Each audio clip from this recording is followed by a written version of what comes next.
Bon, on va commencer. Bonjour à tous. Moi, je suis Jean-Claude Péget, donc je suis responsable qualité d'une herboristerie d'industrie. Donc, on fait partie. Problème de sono. On fait partie des grossistes. Donc, je vais vous expliquer nos différents marchés et ce qu'on a mis en place pour répondre aux exigences de nos clients et aux exigences législatives. Donc là, c'est un petit tableau de synthèse où, en haut, on ne voit pas très bien, mais bon, il y a tous les... C'est un tableau croisé. Nos clients, c'est qui? C'est ceux qui font des compléments alimentaires, qui font de l'alimentaire, qui font des extracteurs, qui font de la cosméto, qui font des... bon, c'est pas limitatif. Sur le tableau de gauche, qui descend, il y a tout ce qu'on a mis en place pour répondre à ces marchés. Alors, ces marchés, c'est quoi? C'est l'identification de la plante. On est obligé d'identifier la plante pour pouvoir la commercialiser. On a été obligé de mettre en place tout un système d'audit interne, une traçabilité, savoir déterminer les origines, les années de récolte, les stades de récolte, les modes de culture, les modes de traitement, les humidités des plantes, les actifs, savoir faire des analyses sur les pesticides, sur les métaux lourds, sur les fluors, les contaminations croisées, les homogénéités de produits, etc. Les dioxines, on va même jusqu'au certificat halal, kasher, suivant ce qu'on nous demande, etc. Donc ça va très loin. Maintenant, on va avancer sur les problèmes que ça nous pose. Là, c'est un exemple de notre fiche technique, c'est-à-dire que tous nos clients reçoivent ce document avec tous les produits. Alors, dans cette fiche technique, qu'est-ce qu'on retrouve? On retrouve tout ce que nous demande l'arrêté plante, c'est-à-dire qu'on part du nom latin, bien sûr, du numéro de lot, note des alluaux, le lieu de récolte, l'origine de récolte, le mode de culture, les traitements s'il y en a eu, les adjuvants si on en a utilisé. On parlait tout à l'heure de la silice, ça nous arrive d'en utiliser quand on fait des poudres, comme adjuvant technique, parce que quand on fait une poudre, par exemple d'arpagophytone, ça va motter énormément et ça ne va plus passer dans les géluleuses pour les gens qui font des compléments alimentaires. Donc on est obligé d'utiliser une molécule qui est nano particulière, qui doit faire un dixième de la poudre qu'on nous demande pour pouvoir avoir cet effet anti-mottant. Alors on en utilise de moins en moins, mais les géluleuses ne supportent pas toujours nos produits quand ils ont tendance à motter un peu. Excusez-moi. Motter, c'est quand ça fait une motte. Quand c'est dur, une poudre, elle va durcir, surtout qu'on nous demande de débactériser les plantes. Il y a tout un processus pour débactériser qui a tendance à motter les produits, à les rendre un peu plus durs, et ça passe plus dans les géluleuses. Donc là, on est vraiment sur un adjuvant technologique, technique. Tout ça, c'est indiqué le stade de récolte, et on va même plus loin, puisqu'on indique dans les modes de conservation, par exemple, en dessous, là, dans les destinations, s'il y a des substances à surveiller, là, c'est le cas là, de l'exemple que j'ai pris, les dérivés salicés sont à surveiller au terme de l'arrêté plante. C'est une plante, ça, qui est autorisée dans l'arrêté plante, et s'il y a des restrictions, elles apparaîtront aussi sur nos fiches techniques. Donc tout ce que demande l'arrêté plante ou tout ce que demande le législateur aujourd'hui, sur toutes nos plantes, on y répond. Sans attraction.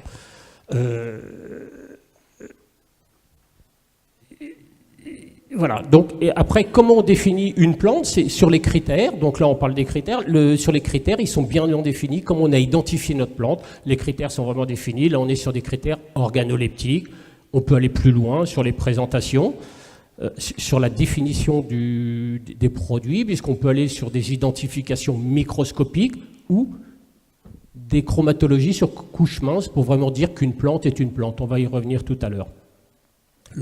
Donc, nos étiquettes, bon, j'y passe rapidement, nous, on ne vend rien aux particuliers. Hein, donc, c'est ces étiquettes internes. Un produit qui rentre chez nous, c'est l'étiquette du bas, il va tout de suite être attribué d'un code barre, et après, le code barre va faire le suivi du produit jusqu'à sa sortie chez le client. Alors qu'il soit bio, qu'il ne soit pas bio, c'est le même procédé, il n'y a que la couleur d'étiquette chez nous qui change. On a mis en place tout un système d'audit chez nous, parce qu'on est obligé, on a un système HACCP qui est intégré au sein de notre ISO 22000, on a une certification bio, on a des certifications GMP, GMP c'est l'équivalent de l'ISO 22000 destiné aux animaux, hein. Et on reçoit nos clients qui viennent nous auditer, qui eux dans leur système HACCP sont obligés d'auditer leurs fournisseurs, donc ils viennent chez nous. Ça veut dire que moi personnellement, je passe plus de 32 jours ouvrés à assurer ses audits, c'est-à-dire à ne rien faire, à ne pas être productif puisque je reçois des auditeurs. Ça me représente 2 mois de charge de travail à temps complet pour faire ça. Alors, chez nous, on a l'avantage, c'est que notre structure, on n'a pas besoin de préparer ses audits, puisque quelqu'un veut me dire demain, je viens vous auditer, on est prêt, on est tout le temps prêt, quoi. Donc, on n'a pas de souci majeur. Néanmoins, c'est une grosse charge de travail, de temps disponible, quoi. Alors, qu'est-ce qu'on a comme problème par rapport à nos différents secteurs de métier? On a un problème de vocabulaire qui est très important. Parce que depuis tout à l'heure, j'entends parler de transformation de plantes. Et nous, on s'oppose à ce terme, parce que nous, on reçoit le simple en entier. On aime recevoir les plantes en entier, parce que pour nous, c'est la seule manière de l'identifier. Hein. Donc, on reçoit le simple en entier, et on va modifier son état. C'est-à-dire qu'on va en faire de la coupe extraction, de la coupe infusette, de la coupe suivant ce qu'on nous demande, jusqu'à la poudre, de la 300 microns, 500 microns, ça c'est le cahier des charges de notre client qui va nous imposer, mais on ne transforme pas la plante, et ça j'insiste là-dessus, on modifie son état. Parce que quand on transforme la plante, qui c'est qui transforme la plante? C'est les extracteurs, c'est les gens qui mettent en gélule, qui mettent en pilule, là il y a une réelle transformation. Nous on n'a pas de transformation. Pourquoi? C'est le seul moyen qu'on a de conserver notre taux de TVA. On parlait de la législation au niveau du taux de TVA. On se refuse à transformer la plante. On modifie l'état premier de la plante. Ça, c'est un chose sur lequel on est vraiment opposé. Alors, nos clients, ce n'est pas des herboristes. Ils n'ont pas de culture d'herboriste. Donc, je vais prendre un exemple simple. Par exemple, tout le monde dit que le fruit de la fraise, c'est la fraise. Du fraisier, c'est la fraise. Ben non. Pour mes clients, le fruit, c'est la quenne. Par exemple, je prends un exemple bête qui est ridicule. Et donc, on me demande d'appeler la fraise le faux fruit. Je m'y refuse. La fraise, c'est une fraise, quoi. Je veux dire, dans notre langage commun à nous, en exemple extrême, l'annivers semence, c'est de l'annivers semence. C'est pas. Alors que la semence, c'est le diakène, qui est le vrai fruit de l'année. Et on me demande d'appeler l'annivers semence le fruit. Non, je m'y refuse. Donc, on est en opposition constante. Et on est tout seul à essayer de maintenir cette tradition d'herboriste. Nous, ça fait 3 générations qu'on est herboriste dans la société. Oui, l'annivers semence, c'est de la semence. C'est pas on l'appellera, on ne veut pas l'appeler fruit, mais on a du mal à ne pas l'appeler fruit parce qu'il y a des exigences de nos clients. C'est peut-être parce que dans l'arrêté des plantes, la partie utilisée va être peut-être le fruit. Donc après, nous, dans les dossiers... Quand on est purement papier, on est bien embêté si on ne retrouve pas la dénomination du fruit parce qu'aux fraudes à Paris, les personnes qui évaluent les dossiers, ce n'est pas des spécialistes de la botanique. Donc, alors j'ai pris cet exemple-là. Est-ce qu'on ne peut pas trouver un compromis en fait pour qu'on ait bien des fiches techniques qui reprennent les dénominations de... Je ne peux pas systématiquement reprendre les dénominations de l'arrêté plante, c'est pour ça que j'ai pris ce machin. Parce que moi, si l'annivers semence, je l'appelle fruit, quand je l'importe, les douanes, ils ne connaissent pas le fruit. Il n'y a pas de code douanier pour le fruit de l'annivers semence, donc je ne peux pas l'importer. Alors là, il faudrait que les administrations mettent d'accord. Donc on continuera à l'appeler semence, je ne me mettrai pas dans la désignation conformité avec l'arrêté plante. Ce n'est pas possible pour moi, quoi. Donc voilà, ça c'est un problème qu'on a quotidien. Bon, j'ai pris un exemple, mais il se multiplie sur beaucoup de choses, parce que on ne parle pas de... Il faut que j'explique à des clients que la capillaire de Montpellier, elle ne vient pas forcément de Montpellier, quoi, ou que le lichen d'Islande, il ne vient pas d'Islande. Enfin, que c'est des appellations, c'est nos appellations à nous, d'herboristes, de gens près de la plante. Et voilà, des fois c'est un peu difficile parce qu'il y a une grande différence culturelle, néanmoins ils utilisent aussi la plante, hein. Donc c'est des marchés. Voilà, donc c'est pareil pour les parties aériennes, les parties souterraines, ils utilisent des termes que nous on n'utilise pas. Pour nous, la plante c'était la partie aérienne, quand on utilisait les racines, c'était la racine, le rhizome, c'était clairement identifié. Ben non, maintenant on a la partie aérienne, la feuille, enfin bon, qui ne correspondent pas à notre langage courant d'herboriste. Donc ça nous pose quelques soucis. Un autre souci qu'on a régulièrement, c'est quand on a des collecteurs, c'est tout ce que m'impose la réglementation en termes d'échantillonnage. C'est-à-dire que toutes les plantes qui rentrent chez nous doivent être échantillonnées en cas de problème futur. Là, on parle de traçabilité, de choses comme ça. Et toutes les plantes, je dois conserver un échantillon. Cet échantillon doit faire 500 grammes pour être représentatif. Quand un récolteur, on reçoit tout en conditionnement individuel, quand un récolteur me livre en petit conditionnement, ce qu'on aime bien nous, je veux dire, mais je suis obligé d'ouvrir la racine carrée du nombre de conditionnements.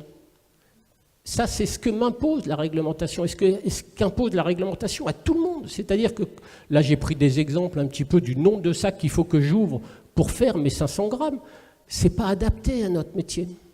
Néanmoins, on est obligé de le faire parce que nous, on a des contrôles réguliers sur notre façon d'élaborer nos échantillons et on s'y prête à ça, mais c'est très très lourd. C'est très très lourd parce qu'à chaque fois, on altère le conditionnement, etc. Donc, c'est assez difficile à mettre en œuvre au quotidien. Ça demande un gros temps de disponibilité. On me demande, par exemple, en termes de réglementation, mes identifications. Est-ce que mes cols d'étiquette sont bien alimentaires? Non, mais vous rigolez, mais c'est vrai, moi ça me fait pas rire, vous savez. Est-ce que mes cols d'étiquette sont alimentaires? Même les feutres sur lesquels on écrit sur les sacs, on doit fournir un certificat d'alimentarité sur les feutres qu'on utilise. Et c'est ça la réglementation auquel tout le monde est confronté. Vous avez la même que moi, je veux dire, je ne suis pas spécifique. Nous, on s'est adapté à cette exigence réglementaire. Tout ça, on l'a mis en place. Je reviens à l'identification des simples. Aujourd'hui, j'ai mis un petit point. On utilise, c'est-à-dire un producteur qui cultive depuis 3 générations sur la même parcelle et qui cultive la même plante, il n'a aucune compétence reconnue pour me dire ce que je vous livre, c'est du coquelicot. Il n'a pas de compétence pour me le dire. Donc je suis obligé d'identifier la plante derrière. Il me dit c'est du coquelicot, oui, c'est bien joli, mais est-ce que c'en est vraiment? Donc je suis obligé de regarder que c'en est bien. Alors je m'appuie sur quoi? Sur les caractères organoleptiques qui sont définis, etc. Quand ils ne le sont pas, on est obligé de le faire.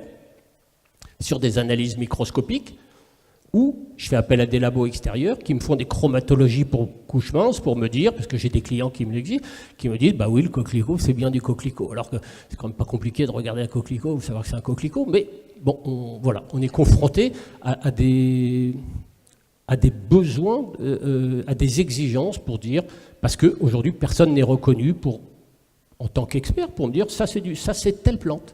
Donc on est obligé d'y mettre notre responsabilité, donc on passe par des identifications officielles, on va dire, pour dire, voilà.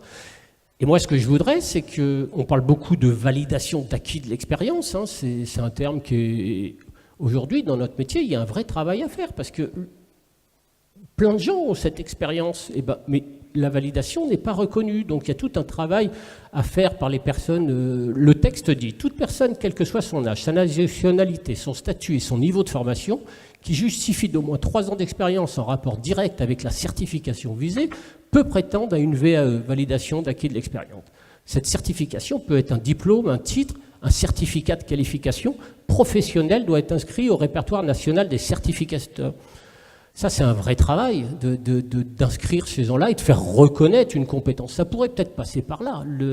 Après, moi, je ne suis pas... Mais bon, voilà. Moi, c'est effectivement, j'ai un besoin technique d'identification des plantes.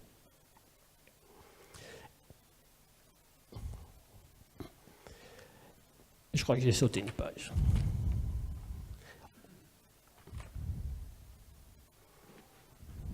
Voilà.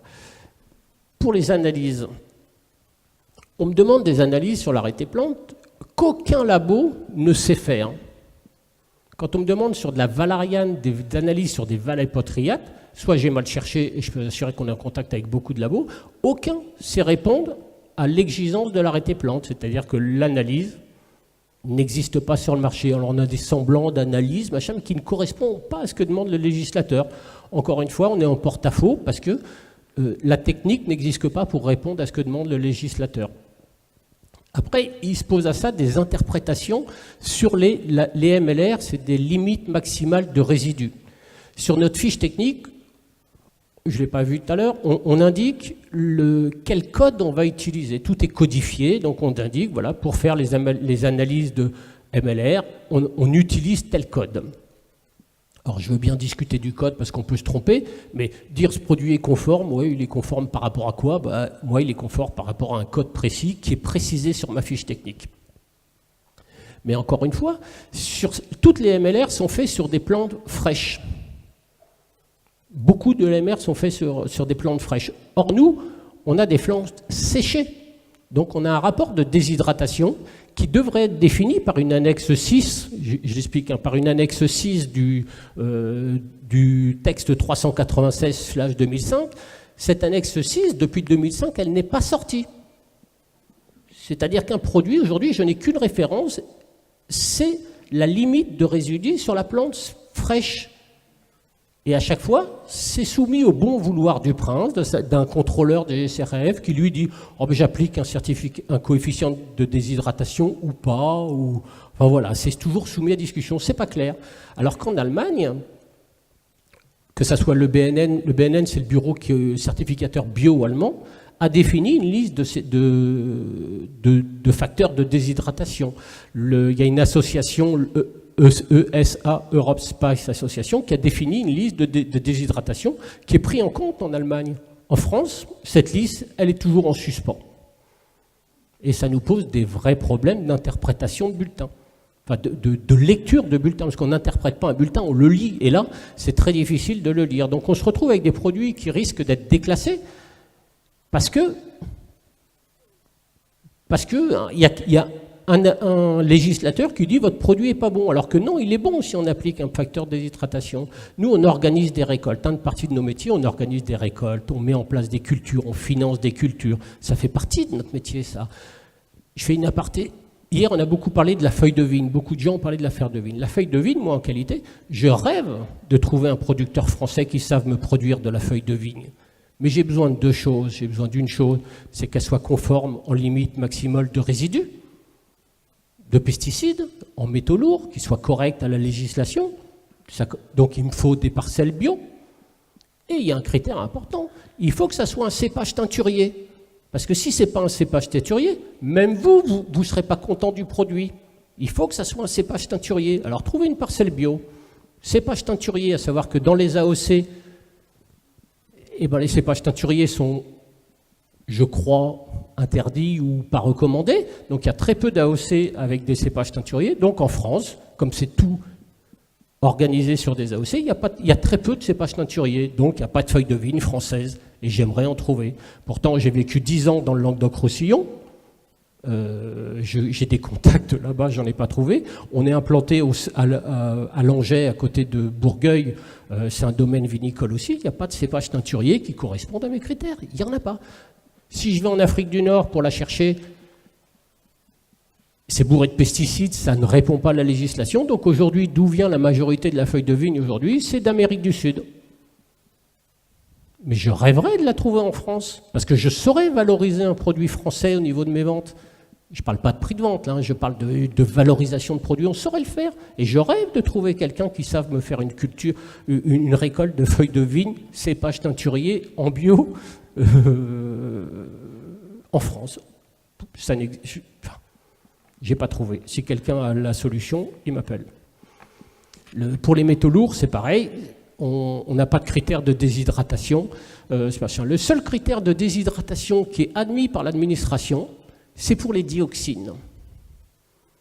Alors les dioxines, c'est quoi? Les dioxines furanes, les PCB, c'est essentiellement lié au séchage des produits. C'est-à-dire quand on a un séchage naturel, ils sont produits par les séchages artificiels. Si vous me faites un séchage au feu de bois, ne cherchez pas à me livrer des produits, hein, ça passera pas. Si vous êtes à côté d'un incinérateur, c'est pareil, j'aurais du mal. Et eux, ils appliquent un facteur de déshydratation de 7 pour tout.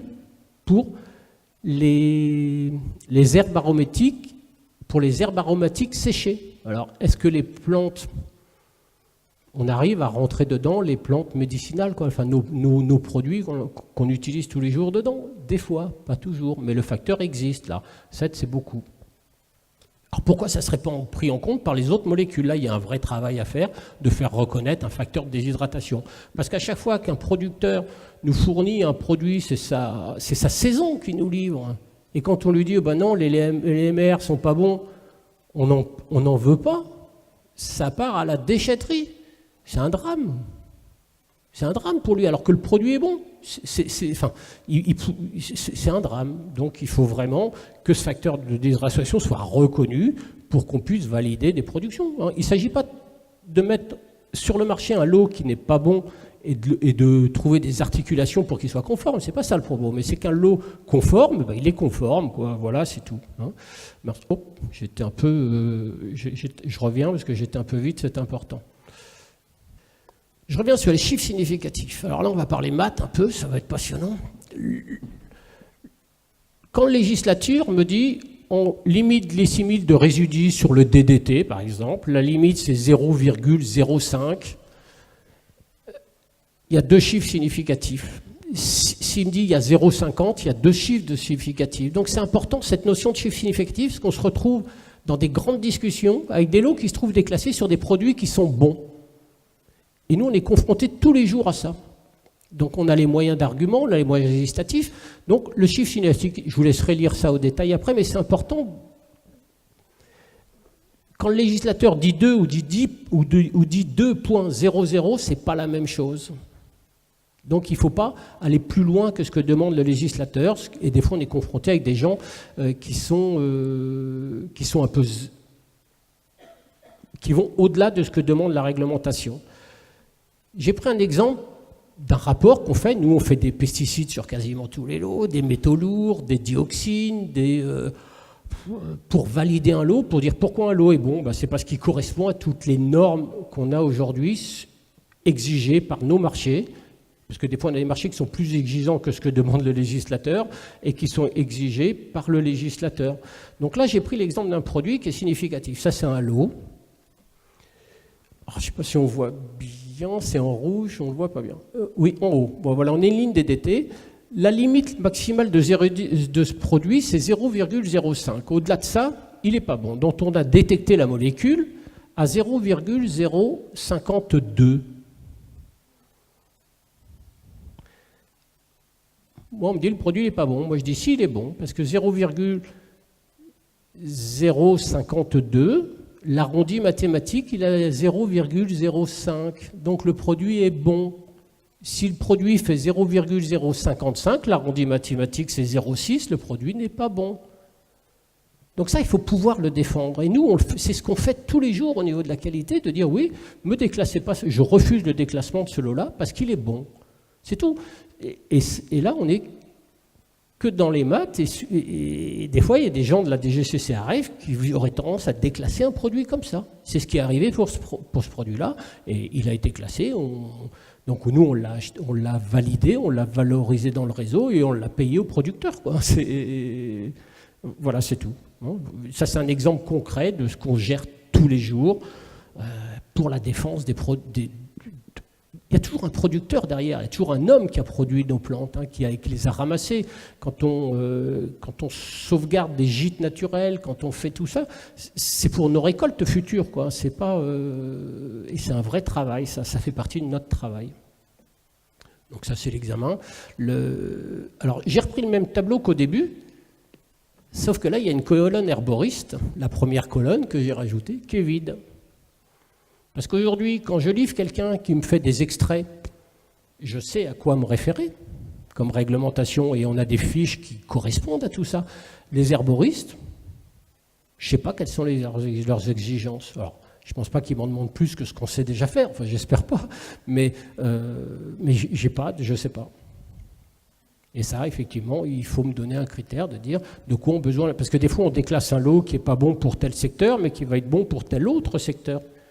Qui est au niveau des règlements, des exigences réglementaires. Les herboristes, je ne sais pas. Donc ça, c'est à compléter.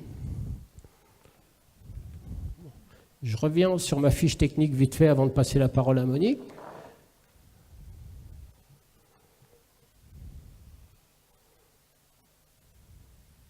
Voilà. Sur notre fiche technique, on indique ici le code LMR sur lequel on s'est fait référence. Parce que dire qu'un produit est bon sans savoir à quoi on fait référence, donc ça c'est le code administratif du limite de maximum de résidus de pesticides pour ce produit-là. Mais nous on dit il est bon ou il n'est pas bon sur ces critères-là. Donc on le définit très bien sur notre fiche technique. Alors avec certains, je veux bien discuter du code qu'on utilise, parce que c'est parfois difficile d'attribuer un code, et là je veux bien en discuter et éventuellement changer, je suis ouvert, mais je ne veux pas discuter du résultat. Le produit est bon ou il n'est pas bon, à partir de ce code. Voilà. Donc je passe la parole à Monique. Elle va, j'espère avoir... Voilà. Donc moi, je voulais quand même vous rappeler le contexte de l'herboristerie sur un plan réglementaire et sur un plan marché. Donc en fait, on se rend compte qu'on a une demande croissante qui est validée par tous les syndicats, les comités qui travaillent sur les plantes aromatiques et médicinales. La population française s'intéresse de plus en plus à l'usage des plantes en santé. Donc on a des consommateurs qui sont de plus en plus nombreux, donc exposés à des risques de mésusage, d'autant qu'on a beaucoup de difficultés. Les professionnels ne peuvent plus être autorisés à dire comment on utilise et à quoi ça sert. Donc ça peut être un point où il faut qu'on soit très vigilants, tous, en tant qu'herboristes et futurs herboristes et conseillers de plantes, d'éviter absolument le mésusage qui ferait que la profession serait fortement mise en cause avant même d'avoir démarré. On observe aussi qu'on a une multiplication des systèmes de vente par des non-professionnels de la plante, c'est-à-dire que les plantes, on les retrouve chez Leclerc, on peut les retrouver dans le Biocoop. Alors avec un peu de chance au Biocoop, on va se retrouver avec un conseiller formé par les écoles. Et beaucoup de ventes par correspondance où les gens se perdent.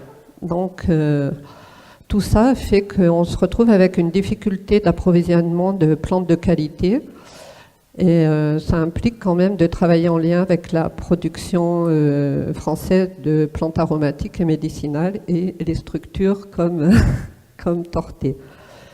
Donc moi je voulais revenir sur la définition de la qualité d'une denrée alimentaire. En fait, c'est codifié par la norme ISO 9000 et c'est une aptitude d'un ensemble de caractéristiques intrinsèques à satisfaire à des exigences. Donc, le plus gros problème de l'herboristerie, c'est que, quelque part, on l'a vu ce matin avec M. Manot, cette qualité-là, elle est peut-être définie par les écoles, parce qu'on vous enseigne, par une tradition, mais sur un plan réglementaire... Pour l'instant, le produit d'herboristerie n'est pas créé. Donc on pourrait dire que la qualité de la plante, elle va se définir en herboristerie peut-être d'une autre façon qu'en pharmacie, puisqu'on va être très vigilant au caractère organoleptique, mais aussi à la façon dont elle a été produite et transformée. Donc il me semble, pour moi, pharmacien, qui me trouve face à des passionnés de plantes, qu'il est important de relayer l'activité de l'herboriste vraiment dans ce rôle par rapport à protection des ressources, lien avec le vivant, des produits traditionnels très peu transformés et transformés avec des matières qu'on connaît, si possible biodéméter, biodynamie, Déméter. Donc on va quand même s'intéresser aux propriétés organoleptiques, aux propriétés hygiéniques, en faisant un peu abstraction des propriétés pharmacologiques des actifs qui nous vont peut-être un peu moins nous intéresser. Donc on se retrouve par contre intéressé quand même par les propriétés d'usage puisqu'on revendique un usage traditionnel. Donc autre problème du contexte de l'herboristerie, c'est la non-reconnaissance du diplôme, on en a parlé. On observe quand même qu'on a une nouvelle dynamique, moi je le vis à mon échelle dans la Drôme, c'est-à-dire des jeunes producteurs, des gens passionnés qui ont quand même envie de vivre de leur passion, les plantes. Donc ils se lancent dans des boutiques, ils sont dans de la vente directe, ils essayent un peu de s'orienter. On saura bientôt par rapport au questionnaire des écoles comment ça se passe.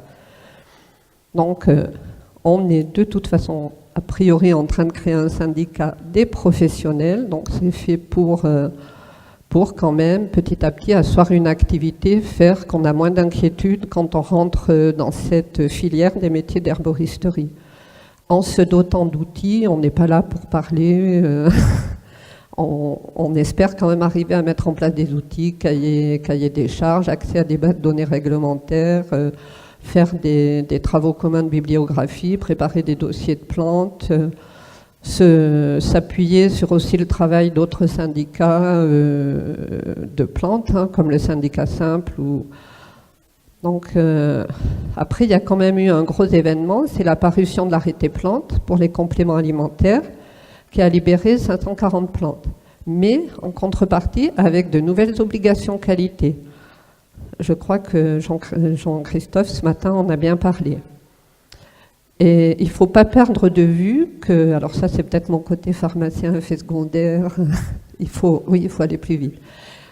Médiation des récents cas de toxicité de certains médicaments oblige à sécuriser l'usage des plantes. Donc il faut être très vigilant à ça.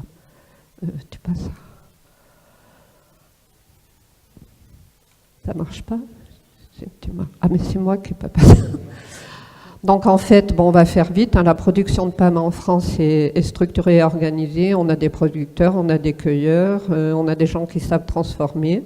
En fait, ils attendent qu'une chose, c'est qu'on explique un peu mieux quels sont nos critères et qu'est-ce qu'on attend d'eux. Et donc on se retrouve en lien obligatoire, un partenariat par rapport à l'obligation de traçabilité. Ça a été aussi évoqué avec Jean-Christophe. Donc les plantes utilisées en herboristerie, c'est pareil, ça a été vu ce matin. Plantes sèches en l'état pour tisane, 148 plantes libérées du monopole pharmaceutique. Donc celles-là, elles sont sujettes à aucune réglementation. 540 plantes autorisées par l'arrêté, mais avec des substances à surveiller, des restrictions d'utilisation. Donc pour moi, ça me semble vraiment un véritable défi pour l'herboriste qui va vouloir travailler avec des plantes qu'il a produites ou achetées. Il me semble qu'il y a une obligation de se fédérer, encore une fois, de mutualiser des travaux et des démarches pour pouvoir vraiment profiter au maximum de cet arrêté. Donc les exigences qualité des plantes en herboristerie, c'est des redites en fait, hein, important de la dénomination complète, du nom vernaculaire, bien savoir quelle chémotique on veut quand on est des huiles essentielles, bien connaître la partie utilisée, ça c'est vraiment le travail de l'herboriste il me semble. Caractérisation botanique et organoleptique suivant un standard, donc c'est le problème de la personne compétente qui va être capable de le faire, en théorie l'herboriste. L'importance de l'origine, de la date et du mode de récolte qui doit être tracé et qui doit figurer sur les étiquettes. Contrôle de la qualité, donc obligation de mettre en place des fiches de spécification et des fiches techniques, parce qu'on sera conforme qu'à quelque chose qu'on a déjà défini par ailleurs. Donc aspect, couleur, odeur, saveur, éléments étrangers. Il me semble, mais ça c'est un avis personnel, que l'idéal serait de faire le moins possible référence à la pharmacopée quant à des critères de conformité. Parce que la pharmacopée impose quand même énormément de choses. Là aussi, c'est peut-être fermé ou verrouillé au niveau des petits producteurs.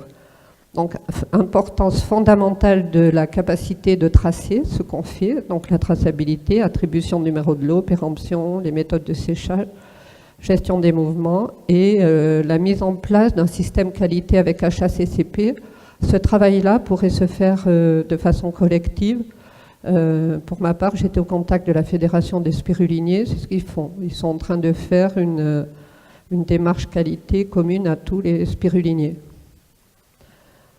On a aussi cette obligation d'identification selon un standard de référence, c'est précisé dans l'arrêté plante, donc ça aussi c'est quelque chose à discuter. Après je fais vite. Autre usage cosmétique. Donc là on rentre dans une législation qui est quand même assez particulière et bon ça fera l'objet d'un autre débat, mais faites attention quand vous utilisez vos macérations huileuses, vos huiles essentielles, vos hydrolats. Vous rentrez dans le monde de la cosmétique par définition. Hein. Donc j'ai mis quelques petites notes si vous avez accès au... Et en fait, vous voyez, pour moi c'est un peu une obsession, c'est pouvoir se différencier de la pharmacie en créant son propre référentiel qualité. Se rappeler que l'herboriste est avant tout un défenseur de l'état de santé, utiliser les plantes qui ont gardé un lien avec le vivant. grâce à des techniques traditionnelles et le plus souvent artisanales. C'est-à-dire que moi, quand je pousse la porte d'une herboristerie, je m'attends quand même à trouver la plante que finalement je trouvais dans les jardins de Curie, quoi. Et après, on peut faire le relais, avoir des accords, avoir plein de choses, mais cette possibilité-là doit exister. On doit pouvoir ouvrir nos boutiques à des productions artisanales. Établir un référentiel propre à l'herboristerie pour les plantes, établir un lien privilégié avec la production agricole pour vraiment peut-être pouvoir se dispenser comme ça de certaines identifications. Donc je reviens, obligation de se fédérer, mutualiser des outils spécifiques à l'herboristerie et en lien avec les intervenants de la filière PAM pour établir les critères de qualité des produits destinés à l'herboristerie, des cahiers des charges, une charge qualité, et défendre les ressources et le respect du vivant. Voilà. Merci.